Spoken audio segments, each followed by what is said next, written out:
Bueno, oso ondo, ez? Pena izan zen Mikel Bizkarraren erorikoa, baina bueno, gure lehian ibili gara, gure lehia da ihesaldietan egotea, presentzia izatea eta gero ahalik eta hobekien egitea. Momentuz linea horretan bagabiltza, badakigu orain etapak linea horretan jarraituko dutela bai bihar eta bai etzi, ez? Eta bueno, baita ere daukagu Aristiren baza ea sprint bat ematen den ostiralean Ondarrun, ez? Esan duzun bezala, ihesaldiek presentzia handiagoa izango dute hemendik aurrera.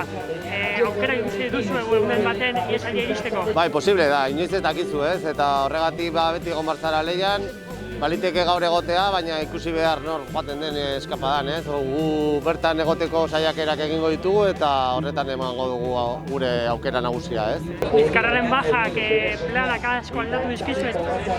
Bueno, aldatu baino gehiago, Bizkarra zen oso baza edo oso txirrindulari nagusia gure taldearekin, eta orduan noski somatuko dugula bere falta, ez? Baina bueno, beste seiak oso pozik eta motibatuta daude, baita maila honean ere, eta bueno, beraiekin saiatuko gara. Ariste izan duzu biharko etaparako.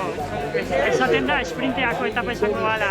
Nola ikusten? Bueno, izan daiteke ez, sprinterako, ez dakigu ziur, baina ea zer nolako zalaparta egoten den hasieran, ez dago oso ibilbide gora beratxua hasieran, eta bueno, hori baliteke kontrolatzeko sprinterako beta hori izatea, baina bueno, ez dakigu eta edo zer gauza pasa daiteke hemengo ibilbideetan.